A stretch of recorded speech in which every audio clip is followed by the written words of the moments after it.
Hi welcome to day 15 of mini vlog from Salem. இன்றைக்கி ஒரு family ஃபங்க்ஷனுங்க. அதனால் காலையிலே சீக்கிரமாக எழுந்திரிச்சு கிளம்பியாச்சு.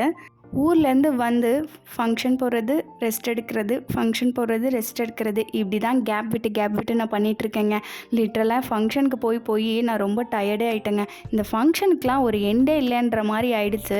இதுவும் ஒரு பியூபர்ட்டி ஃபங்க்ஷன் தான். இது ஹஸ்பண்ட் சைட் ரிலேட்டிவ். எந்த ரிலேட்டிவ்ஸ் அப்படின்லாம் நான் எக்ஸ்பிளைன் பண்ணி உங்களை போர் அடிக்க விரும்பலை. ஏன்னா அதை எக்ஸ்பிளைன் பண்ணுற அளவுக்கு என் நாலேஜும் எனக்கு கிடையாது. அதனால் டேரெக்டாக வீடியோக்குள்ளே போயிடலாமா? நான் யூடியூப் ஸ்டார்ட் பண்ணதுக்கப்புறமா நான் யூடியூப்பில் ஃபேமஸ் ஆகிறனோ இல்லையோங்க, ஆனால் என்னோடய ஃபேமிலி சர்க்கிளில் நல்லா நான் ஃபேமஸ் ஆகிட்டேன். இப்போல்லாம் நான் எந்த ஃபேமிலி ஃபங்க்ஷன் போனாலும் எல்லா ஈவெண்ட்டையும் மிஸ் பண்ணாமல் அழகாக வீடியோ எடுத்து போடுங்கன்னு அவங்க சொல்கிறாங்க. இதெல்லாம் கேட்கும் போது எனக்கு பர்சனலாக ரொம்ப ஹாப்பியாக தான் இருக்குது. என்னமோ பண்ணுறோம், அது எல்லாருக்கும் பிடிச்சா சரி அப்படின்ற மாதிரி ஆயிடுச்சு. இப்போது ஃபங்க்ஷனுக்கு வரலாமா? ஃபங்க்ஷன் செம்ம கிராண்டாக நடந்துச்சுங்க. தாய் மாமாவும் அத்தையும் பொண்ணை தோல்லையே தூக்கிட்டு வந்து தான் உட்கார வச்சாங்க. ஒரு சைடு ஆட்டம் பாட்டம்னு சொல்லிட்டு கிட்ஸ் எல்லாம் செம்ம வைபாக ஜாலியாக என்ஜாய் பண்ணிகிட்டு இருந்தாங்க.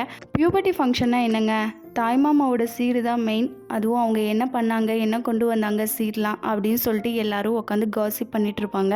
அதை உட்காந்து நாங்கள் வேடிக்கை பார்த்துட்டு இருந்தோம். ஆஃப்டர்நூனாக ஹெவியான சூப்பரான லஞ்ச் சாப்பிட்டுட்டு இன்னையோட டேவை ஹாப்பியாக முடிச்சாச்சுங்க.